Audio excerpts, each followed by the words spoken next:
नमस्कार बच्चों, कैसे हैं आप सब। आशा करती हूँ आप सभी अच्छे होंगे, स्वस्थ होंगे, खुश होंगे और अपनी पढ़ाई भी अच्छे से कर रहे होंगे। तो जैसा कि आप सभी जानते हैं, मैं हूँ आपकी हिंदी की अध्यापिका और मैं स्वागत करती हूँ आप सभी का आईसीटी वर्चुअल क्लासरूम में। और आज हम यहाँ पर एकत्रित हुए हैं पढ़ने के लिए क्लास 12th की हिंदी। क्लास 12th की हिंदी में हमने अपनी आरोह पाठ्य पुस्तिका और साथ ही अपनी वितान पाठ्य पुस्तिका, लगभग दोनों में हमारे काफी सारे चैप्टर्स जो है कंप्लीट हो चुके हैं, यानी कि पढ़ लिए हैं।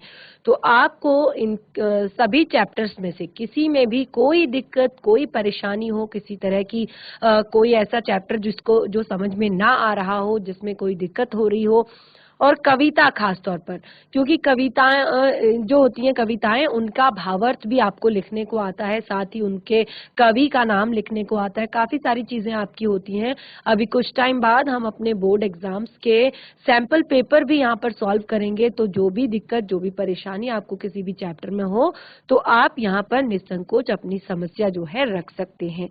आज हम शुरू करने जा रहे हैं आपके हिंदी व्याकरण का पाठ। हिंदी व्याकरण में बहुत सारी चीजें क्लास 12th में नहीं होती, लेकिन जो चीजें होती हैं उनका आपको उनके बारे में जानकारी आपको होनी चाहिए। जैसे सबसे पहले आता है पत्र लेखन, आलेख लेखन, रिपोर्ट राइटिंग, फीचर लेखन, संपादकीय। ये सारी चीजें जो है आपके हिंदी व्याकरण में आती हैं। एक एक दो दो नंबर की होती हैं, लेकिन अगर आप इनको नहीं करते हैं कई बार, तो आपको बहुत सारा लॉस होता है। तो आज हम इसी तरह से रिपोर्ट राइटिंग यानी कि प्रतिवेदन यहाँ पर लिखना सीख रहे हैं कि कैसे लिखते हैं, एक रिपोर्ट कैसे तैयार की जाती है। तो रिपोर्ट को हम हिंदी में कहते हैं प्रतिवेदन।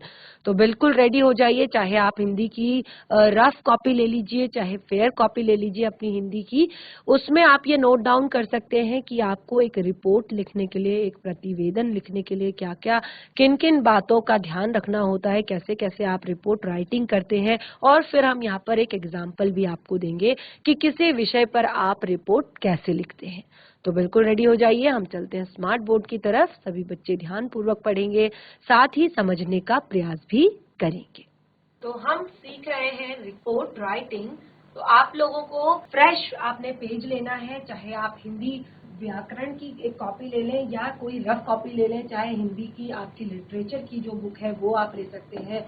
और उसमें सबसे पहले आप इस तरह से हेडिंग डालेंगे, प्रतिवेदन लेखन। प्रतिवेदन लेखन, और इसी को इंग्लिश में कहा जाता है रिपोर्ट राइटिंग। Report writing.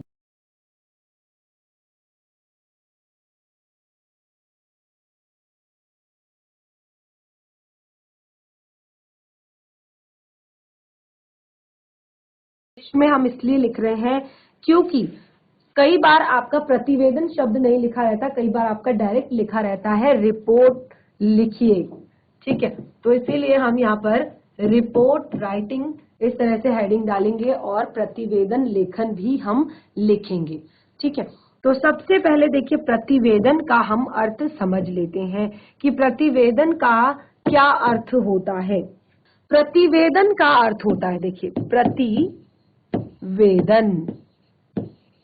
यानी कि रिपोर्ट। रिपोर्ट का क्या अर्थ होता है? रिपोर्ट का जो शाब्दिक अर्थ है कि क्या होती है एक रिपोर्ट। जब आपको रिपोर्ट का अर्थ नहीं पता होगा, आप उसके बारे में क्या लिखेंगे या रिपोर्ट कैसे लिखेंगे। ठीक है, तो रिपोर्ट का जो शाब्दिक अर्थ होता है वो किसी भी घटना या फिर किसी भी काम, किसी भी योजना, इन सब चीजों के संबंध में सबसे पहले छानबीन करके, पूछताछ करके तैयार किया जाने वाला एक विवरण होता है। तो इसको एक बार लिख लेते हैं हम कि रिपोर्ट राइटिंग होती क्या है। तो देखिए, इसको हम लिखेंगे प्रतिवेदन का शाब्दिक अर्थ है। प्रतिवेदन का शाब्दिक अर्थ है, क्या बताया था? अर्थ है किसी घटना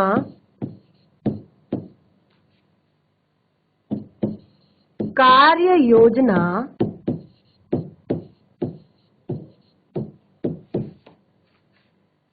आदि के संबंध में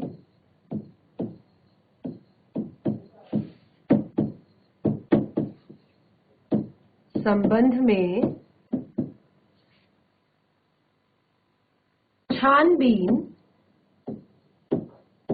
पहले कोई भी घटना होती है, कोई भी किसी भी बात पर अगर हमें रिपोर्ट लिखनी है, रिपोर्ट राइटिंग करनी है, तो सबसे पहले हम क्या करेंगे, छानबीन करेंगे। उसके बाद उस घटना के बारे में पूछताछ करेंगे आदि के बाद तैयार किया जाने वाला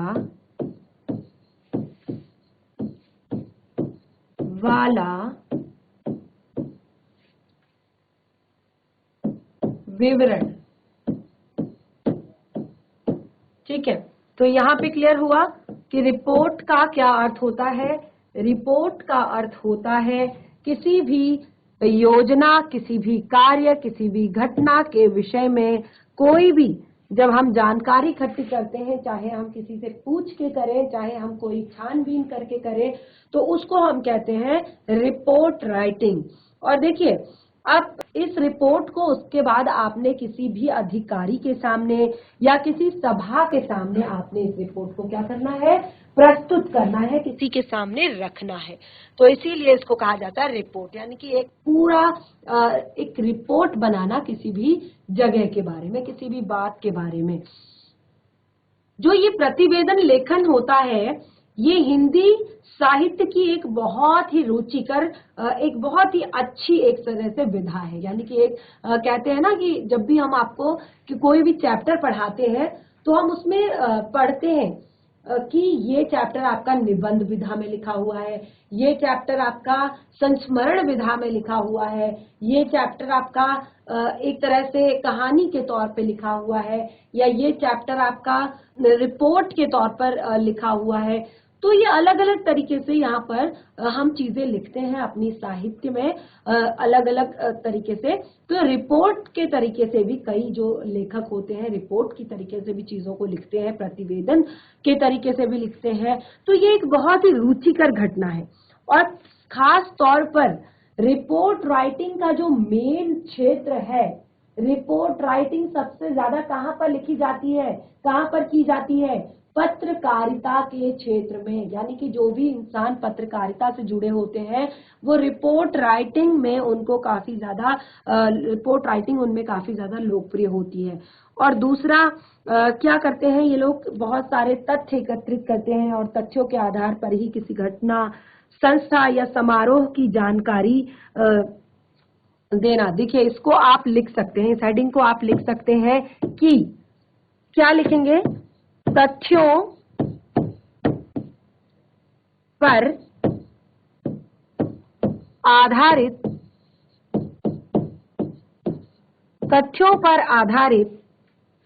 किसी घटना,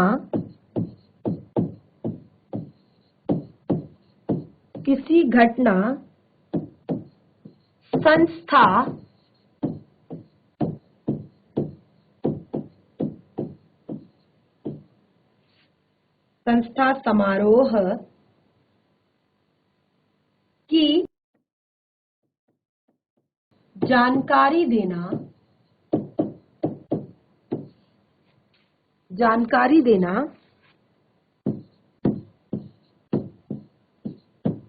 प्रतिवेदन के अंतर्गत आता है।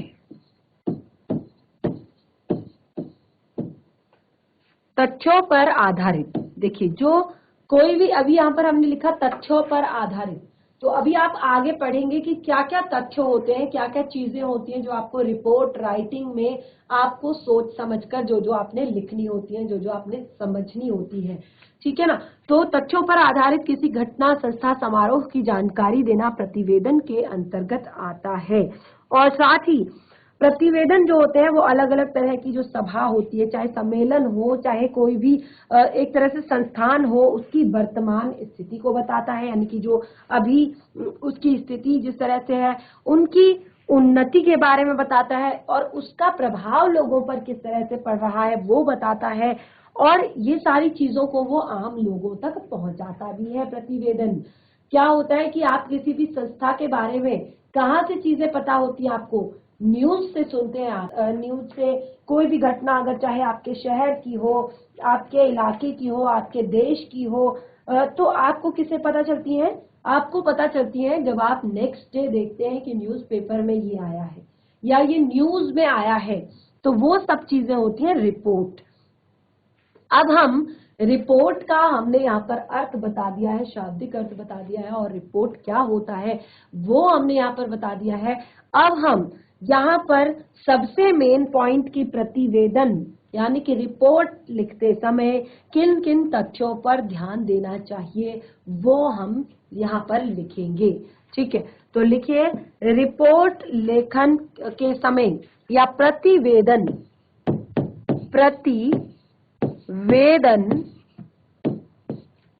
लेखन के समय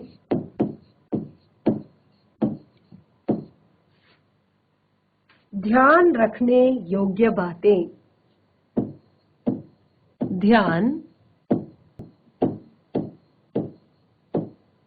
योग्य तथ्य, कुछ ऐसे तथ्य हैं जिनको आपने प्रतिवेदन लिखते समय, रिपोर्ट लिखते समय ध्यान रखनी है।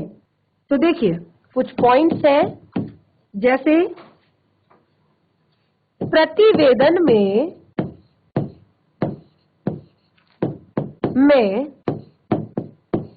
असत्य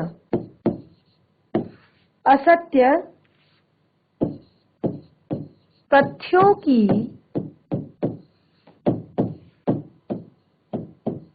जानकारी, असत्य तथ्यों की जानकारी देने से बचें। प्रतिवेदन में असत्य तथ्यों की जानकारी देने से बचें, यानी कि अगर आप किसी संस्था से जुड़ी हुई, किसी एक तरह से समारोह से जुड़ी, किसी सम्मेलन से जुड़ी हुई, किसी सभा से जुड़ी हुई, या किसी भी घटना या किसी भी कार्य, किसी भी योजना से जुड़ी हुई बात पर अगर आप रिपोर्ट तैयार कर रहे हैं, तो सबसे मेन बात है कि आप वहां पर कुछ भी झूठ नहीं लिखेंगे, कुछ भी गलत नहीं लिखेंगे, ठीक है ना। और दूसरा, आत्मकथ्यात्मक शैली में प्रतिवेदन लिखने से बचें।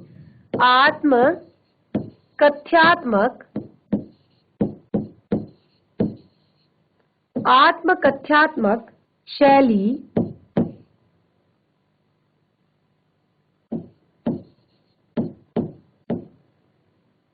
में प्रतिवेदन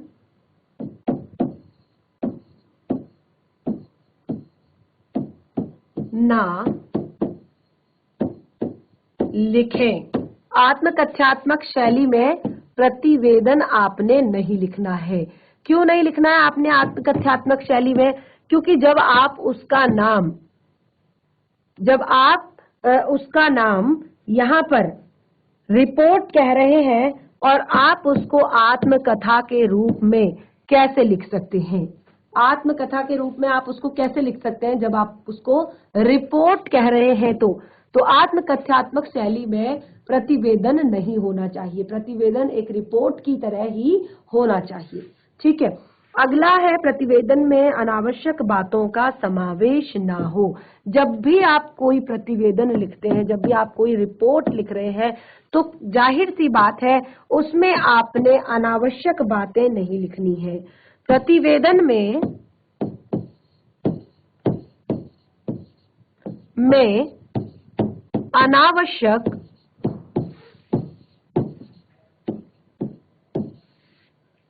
बातों का समावेश ना हो। कोई भी आप बातें ऐसी ना लिखें उसमें कि जो अनावश्यक हो, जो जरूरी ना हो, क्योंकि एक रिपोर्ट लिख रहे हैं तो जरूरी टॉपिक्स जो है आप उनको लिखेंगे। तो ऐसी कोई बात ना लिखें जो अनावश्यक हो, जो जरूरी ना हो। और सबसे ज्यादा मेन पॉइंट आता है किसी भी प्रतिवेदन का कि प्रतिवेदन में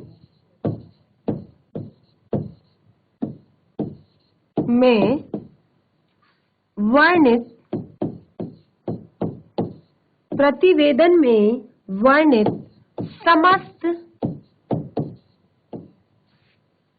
समस्त तथ्यों या जो समस्त तथ्य है वो सत्य हो,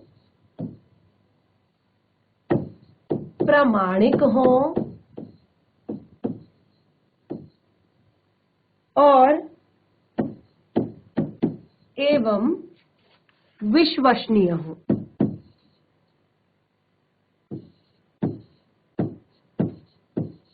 सत्य हो, प्रमाणित हो और एवं विश्वसनीय हो।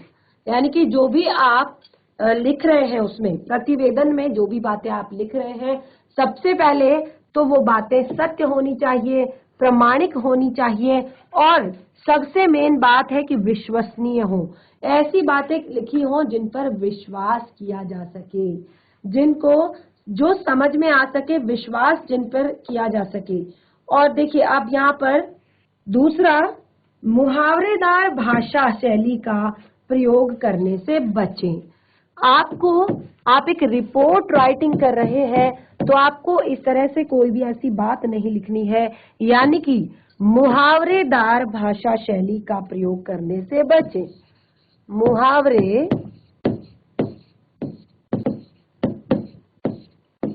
भाषा शैली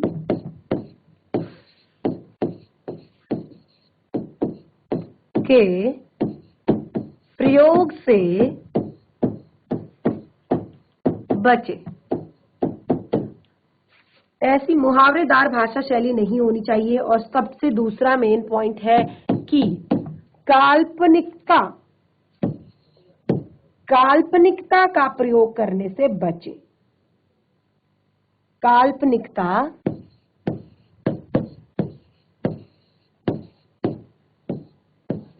का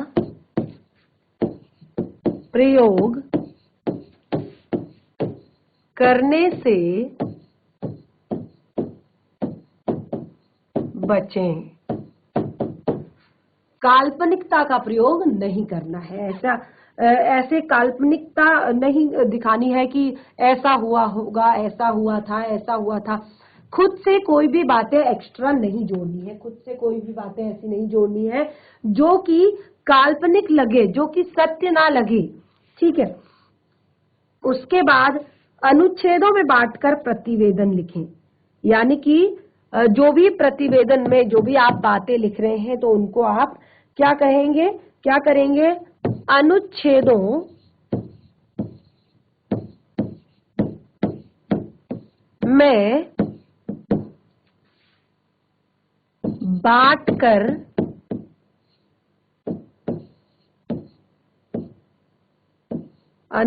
में बांटकर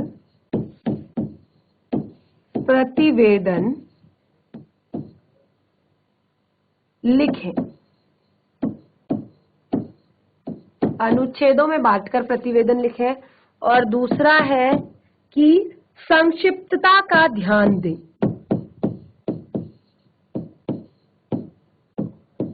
संक्षिप्तता का ध्यान दें।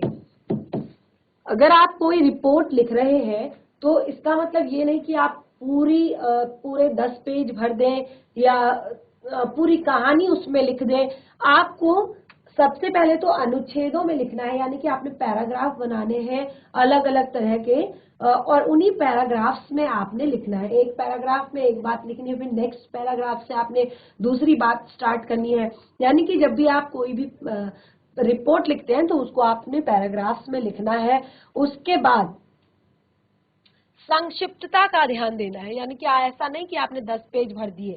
तो आपको जितना भी बिल्कुल सही लगता है, बिल्कुल जरूरी लगता है, वो आपने लिखना है, यानी कि संक्षिप्तता का आपने ध्यान देना है।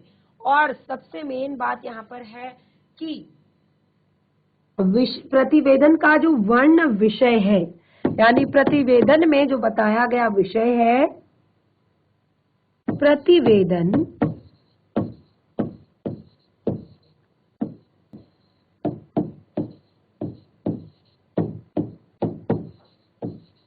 प्रतिवेदन का वर्ण विषय यथा धारित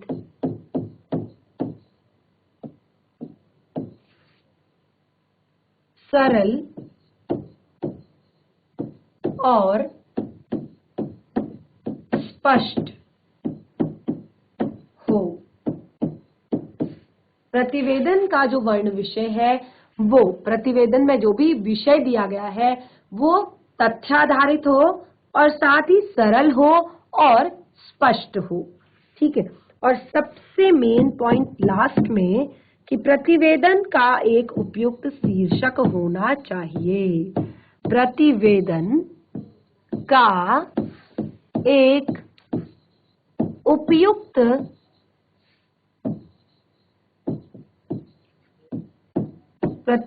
का एक उपयुक्त शीर्षक होना चाहिए।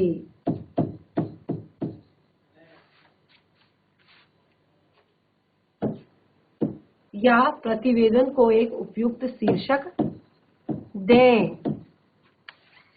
तो ये कुछ बहुत ही मेन पॉइंट्स किसी भी रिपोर्ट को लिखने के लिए, देखिए हमने यहाँ पर कितने सारे मेन पॉइंट्स लिखे हैं।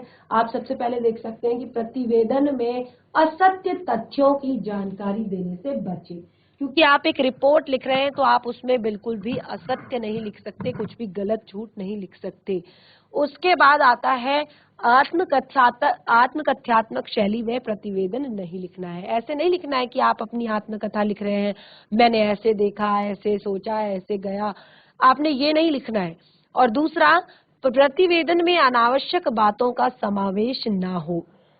ऐसी अनावश्यक बातें ना हो कि जिस घटना के बारे में आप रिपोर्ट लिख रहे हैं, जिस जगह के बारे में लिख रहे हैं, जिस विषय पर आप लिख रहे हैं, उसमें ऐसा ना हो कि कुछ बातें जो है उससे बिल्कुल मैच ना करती हो और आपने वो वहां पर लिख दी। चौथा है, प्रतिवेदन में वर्णित समस्त जो तथ्य है वो प्रामाणिक होने चाहिए, साथ ही विश्वसनीय होने चाहिए। यानी कि आप कोई रिपोर्ट दे रहे हैं तो अगर सामने वाला, जिसको आप वो रिपोर्ट सबमिट कर रहे हैं, अगर सामने वाला व्यक्ति उसका प्रूफ आपसे मांगता है या खुद से कभी जांच पड़ताल करता है तो आप बिल्कुल सत्य प्रमाणित होने चाहिए।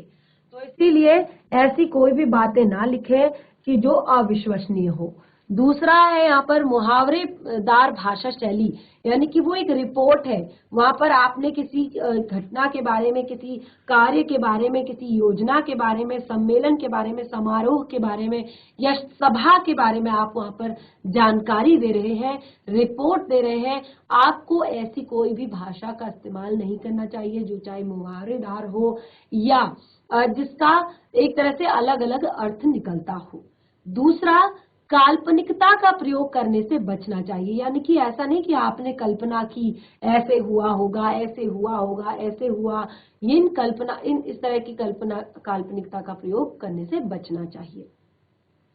अनुच्छेदों में बांटकर प्रतिवेदन को लिखना चाहिए, यानी कि पैराग्राफ्स बनाने चाहिए। ऐसा नहीं कि आपने शुरू किया और लास्ट में एंड करके ही उसको खत्म किया। आपने पैराग्राफ्स बनाने हैं और तब आपने प्रतिवेदन लिखना है। संक्षिप्तता का ध्यान दें। संक्षिप्तता यानी कि बहुत ज्यादा लंबा चौड़ा नहीं होना चाहिए ताकि लोग पढ़ें ही ना उस रिपोर्ट को, ऐसा नहीं होना चाहिए, संक्षिप्तता का ध्यान देना चाहिए। और लास्ट, प्रतिवेदन का वर्ण्य विषय, यानी कि प्रतिवेदन में जो भी वर्णित विषय है, जिस विषय पर भी प्रतिवेदन लिखा जा रहा है, वो तथ्य आधारित हो, यानी कि तथ्यों पर आधारित हो, साथ ही सरल हो, स्पष्ट हो। प्रतिवेदन का एक उपयुक्त शीर्षक होना चाहिए। ठीक है, तो ये तो आपको मैंने यहाँ पर प्रतिवेदन लिखते समय निम्न बातों का ध्यान देना चाहिए, वो हमने यहाँ पर बता दिए। अब देखिए, प्रतिवेदन लेखन और रिपोर्ट वाले जो रिपोर्टर होते हैं, उन्हें कुछ आवश्यक बातों की जानकारी अवश्य होनी चाहिए। अब वो कौन कौन सी बातें होती हैं कि जो एक रिपोर्टर को पता होनी चाहिए, तो उसके लिए हम यहाँ पर देंगे प्रतिवेदन का प्रारूप। प्रतिवेदन का प्रारूप, यानी कि किस तरह का होना चाहिए एक प्रतिवेदन, किस तरह से आप एक प्रतिवेदन लिखेंगे। प्रतिवेदन का प्रारूप, तो देखिए इसको भी यहाँ पर लिख लेते हैं। प्रतिवेदन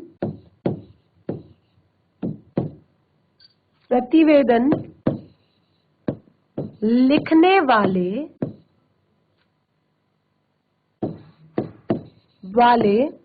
रिपोर्टर, देखिए जो रिपोर्ट लिखता है उसी को रिपोर्टर कहा जाता है। तो प्रतिवेदन लिखने वाले रिपोर्टर को निम्न बातों की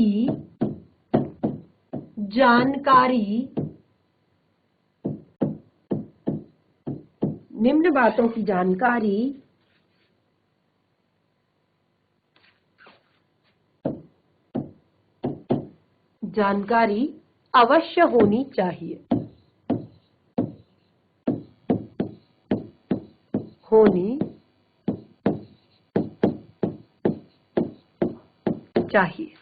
अब वो कौन कौन सी बातें हैं जिनकी जानकारी एक रिपोर्टर को होनी चाहिए, ताकि वो एक अच्छी रिपोर्ट, एक अच्छा प्रतिवेदन वो लिख सके। तो देखिए, पहली बात तो प्रतिवेदन लिखते वक्त यहाँ पर जो जरूरी बातें थी वो हमने जान ली। अब एक रिपोर्टर जब ये रिपोर्ट लिख रहा है तो उसको कौन कौन सी बातें पता होनी चाहिए। वो सबसे पहले, क्योंकि रिपोर्ट आप लिख रहे हैं अगर किसी जगह के बारे में, किसी सभा के बारे में, किसी गोष्ठी के बारे में, सेमिनार के बारे में या किसी घटना के बारे में, तो आपको तो एक तरह से जागरूक होना ही चाहिए। एक पत्रकार को कितनी ज्यादा नॉलेज होती है, ये आप सब देखते हैं न्यूज चैनल्स में कि जितने भी रिपोर्टर्स होते हैं उनको इतनी सारी नॉलेज, अगर आप ध्यान से सुनो, कि वो देखिए हमारा देश भारत जो है इतना बड़ा है और यहाँ पर आए दिन अलग अलग मुद्दे बनते हैं, कभी कृषि से जुड़े हुए, कभी हेल्थ से जुड़े हुए, कभी राजनीति से जुड़े हुए, कभी खेल जगत से जुड़े हुए, कभी व्यवसाय से जुड़े हुए, कभी एक तरह से आर्थिक स्थिति से जुड़े हुए, कभी एजुकेशन से जुड़े हुए, या कभी चिकित्सा से जुड़े हुए। तो बहुत सारे ऐसे टॉपिक्स हैं, बहुत सारे ऐसे विषय हैं जिन पर एक रिपोर्टर को रिपोर्टिंग करनी पड़ती है, एक रिपोर्टर को अपनी रिपोर्ट तैयार करनी पड़ती है हर रोज के लिए।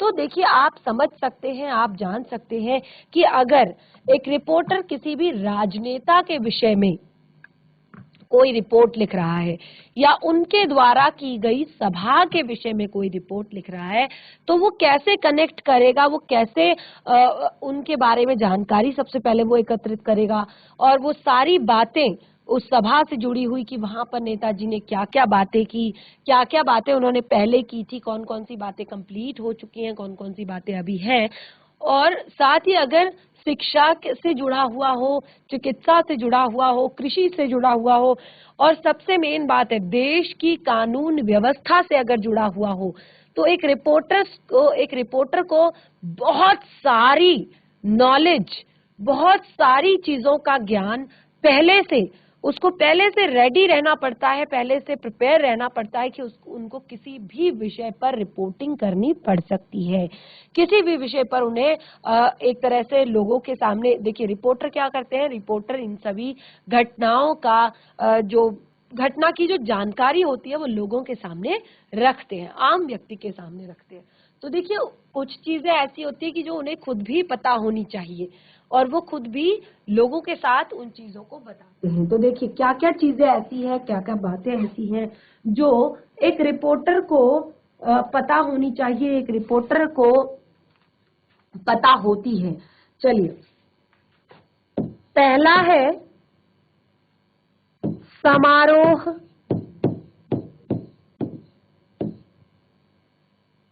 सम्मेलन,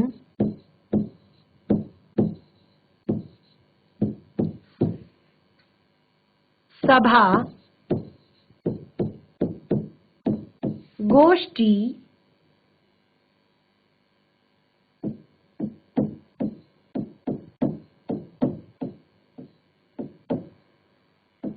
ठीक है। उसके बाद या संस्था,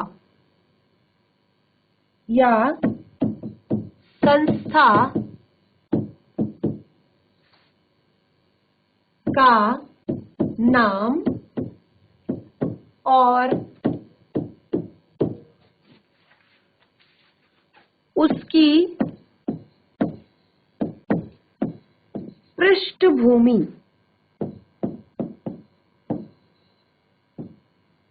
उसकी पृष्ठभूमि के बारे में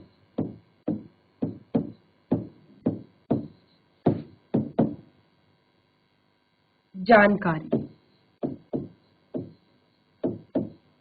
देखिए एक ही पंक्ति में हमने काफी सारी चीजें क्लियर कर दी कि समारोह, सम्मेलन, सभा, संगोष्ठी, संस्थान का नाम और उसकी पृष्ठभूमि के बारे में जानकारी। चाहे रिपोर्टर किसी भी सभा के बारे में रिपोर्टिंग कर रहा हो, किसी सम्मेलन के बारे में रिपोर्टिंग कर रहा हो, किसी संगोष्ठी के बारे में, किसी समारोह के बारे में, तो उसे, या किसी संस्थान के बारे में, तो उसे सबसे पहली बात तो इन सभी के क्लियरली जो नाम होते हैं वो नाम, और साथ ही उसकी पूरी पृष्ठभूमि, यानी कि अगर ये समारोह हो रहा है तो इसका रीजन क्या है, ये सम्मेलन हो रहा है तो इसका रीजन क्या है, और यहाँ पर किस किस तरह की क्या होने वाले हैं, और उस संस्थान का नाम क्या है, ये संस्थान कब यहाँ पर बनाया गया था, ये संस्थान किसका है, इस तरह की बहुत सारी जो ऐसी चीजें हैं जो एक पृष्ठभूमि बनाती हैं उस जगह की, वो सारी बातें, क्योंकि जब भी आप किसी भी व्यक्ति को वो रिपोर्ट किसी के सामने रखोगे तो जाहिर सी बात है आप बीच से नहीं स्टार्ट करोगे, आप शुरू से बताओगे कि मैं कहाँ के बारे में बता रहा हूँ, मैं कौन सी जगह के बारे में बता रहा हूँ, कौन से प्रोग्राम के बारे में बता रहा हूँ, कौन सी घटना के विषय में बता रहा हूँ। जैसे आपने देखा होगा कि जो न्यूज एंकर्स होते हैं, रिपोर्टर्स जो होते हैं उनके, वो खुद कई बार वो लाइव अपनी लोकेशन जो है शेयर करते हैं कि आज हम यहाँ पर हैं और देखिए आप देख सकते हैं कि यहाँ की जो स्थिति है वो इस प्रकार की है, और यहाँ पहले ऐसा था और अब ऐसा है, यहाँ पर ये जो लोग हैं ये इस तरह से काम करते हैं। तो ये सारी चीजें उन्हें पता होती हैं, पता होनी भी चाहिए, क्योंकि रिपोर्ट में आप और क्या बताएंगे, ठीक है ना। तो सबसे पहला पॉइंट तो हमने यहाँ पर क्लियर कर लिया कि उसका नाम और उसकी जो पृष्ठभूमि है वो सबसे ज्यादा मेन है। और नंबर 2 सबसे महत्वपूर्ण पॉइंट, प्रयोजन, यानी कि आज की इस सभा का, आज की संगोष्ठी का, आज इस समारोह का, और जो भी जहां पर भी, चाहे आप किसी घटना के बारे में बात कर रहे हैं, किसी काम के बारे में, किसी योजना के बारे में, या किसी समारोह के बारे में, या किसी सम्मेलन के बारे में, तो आप उसका प्रयोजन जरूर बताएंगे कि किस लिए ये हो रहा है, रीजन जरूर देंगे कि ये क्यों आज ये सम्मेलन किस उद्देश्य से रखा गया है, ये सभा किस उद्देश्य से रखी गई है, या ये समारोह किस उद्देश्य से रखा गया है, ये कौन सा कार्य यहाँ पर किया जा रहा है, या ये कौन सी योजना यहाँ पर चल रही है। ठीक है, तो सबसे मेन पॉइंट है आपका प्रयोजन। तो आप लोगों के सामने प्रयोजन जरूर क्लियर करेंगे। नंबर 3 में आता है आपका अति चित्रण, आयोजक, प्रतिभागी एवं दर्शक वर्ग। नंबर 3 है अति चित्रण,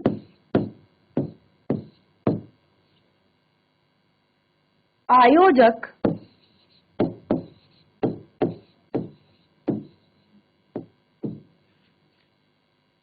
प्रतिभागी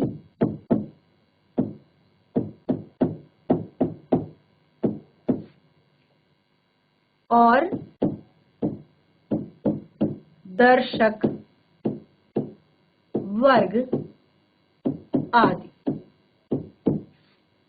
ठीक है, तो नंबर 3 में हमने एक पंक्ति लिखी है अति चित्रण, आयोजक, प्रतिभागी, दर्शक वर्ग आदि। तो जो भी आप रिपोर्ट लिखते हैं, जो भी आप रिपोर्ट तैयार करते हैं, उसमें आपको सबसे पहले देखना पड़ता है कि यहाँ पर अति चित्रण यानी कि क्या ऐसी चीज है जो खास है। ठीक है, यहाँ का खास क्या है और इसके आयोजक कौन है। ये चाहे सभा है, चाहे कोई घटना, कोई समारोह है, या कोई सम्मेलन हो रहा है, कोई किसी संस्थान में ये कार्यक्रम हो रहा है, या कोई भी कार्य योजना, जो भी चीजें हो रही हैं, ये किसके द्वारा हो रही हैं, कौन करा रहा है, इसका आयोजक कौन है, तो ये आपको पता होना चाहिए।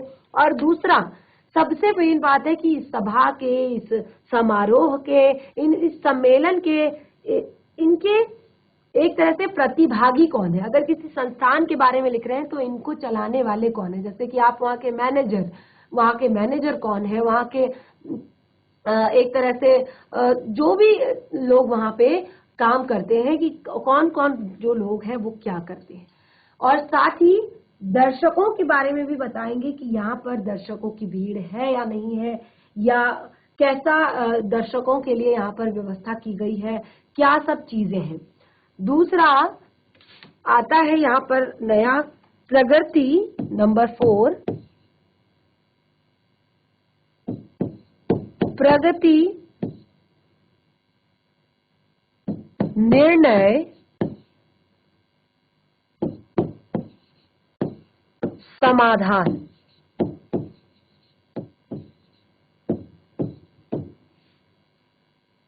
प्रगति, निर्णय, समाधान। प्रगति, निर्णय, समाधान यानी कि कैसे ये जो एक तरह से ये जो भी सभा सम्मेलन हो रहा है, कैसे इसने ये आगे बढ़ा, यानी कि कैसे इसकी शुरुआत हुई, क्या क्या निर्णय इसमें लिए गए, क्या क्या डिसीजन इसमें लिए गए, क्या क्या बातें यहाँ पर हुई, और लास्ट में क्या समाधान निकला इस सभा का, इस सम्मेलन का, इस योजना का, इस कार्य का, इस समारोह का, जो भी यहाँ पर हो रहा था, जिस बारे में भी आप रिपोर्टिंग कर रहे थे। प्रतिवेदन लिखे जाने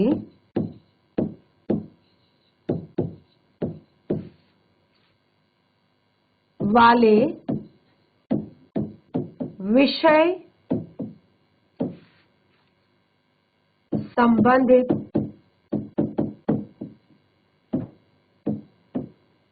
जानकारी। प्रतिवेदन लिख रहे हैं तो जो विषय है उसके संबंध में जानकारी, यानी कि जिस विषय पर लिख रहे हैं उससे संबंधित जानकारी। और दूसरा सबसे लास्ट है गतिविधियां, यानी कि यहाँ पर जो कुछ भी गतिविधियां हुई आप उसके बारे में भी उसमें लिख सकते हैं, डिस्कस कर सकते हैं। लेकिन ध्यान हमेशा रखेंगे कि कुछ भी अनावश्यक नहीं होना चाहिए। ऐसा नहीं होना चाहिए कि आपने बहुत ज्यादा लिखा है, बहुत ऐसा लिखा है कि जो बिल्कुल एक तरह से समझ से परे है या समझ नहीं आ रहा है। ठीक है, तो चलिए ये हमारा कंप्लीट होता है। यहाँ पर हमने बहुत अच्छे से यहाँ पर समझ लिया कि एक रिपोर्ट को कैसे तैयार किया जाता है, एक प्रतिवेदन जो है वो कैसे लिखा जाता है। सबसे पहले हमने यहाँ पर प्रतिवेदन क्या होता है वो हमने जाना, और प्रतिवेदन में क्या क्या किया जाता है वो हमने जाना। दूसरा, हम प्रतिवेदन लिखते समय ध्यान रखने योग्य बातें हमने यहाँ पर डिस्कस की कि क्या क्या बातें हमने प्रतिवेदन में लिखनी है। दूसरा, हमने यहाँ पर डिस्कस किया कि प्रतिवेदन का प्रारूप कैसा होना चाहिए, प्रतिवेदन का प्रारूप जो है किस तरह का होना चाहिए वो हमने यहाँ पर डिस्कस किया। अब देखिए यहाँ पे कुछ एग्जाम्पल मैं आपको बताती हूँ जिन पर आप प्रतिवेदन लिख सकते हैं। जैसे आप क्लास 12th में हैं और आपको क्रिकेट देखना बहुत ज्यादा पसंद होता है, तो आप इस तरह से लिखेंगे, पहले वनडे में भारत की हार। ये आपका होमवर्क है कि कैसे पहले वनडे क्रिकेट में भारत की हार हुई, यानी कि भारत जो है हार गया। इस तरह से आप और भी बहुत सारे एग्जाम्पल्स, जैसे समुद्र में समुद्री तूफान ने दी दस्तक, ओडिशा में हाई अलर्ट। ठीक है, इस पर आप लिख सकते हैं, या अपने विद्यालय से संबंधित किसी एक्टिविटी पर आप लिख सकते हैं, समुद्री तूफान ने दी दस्तक,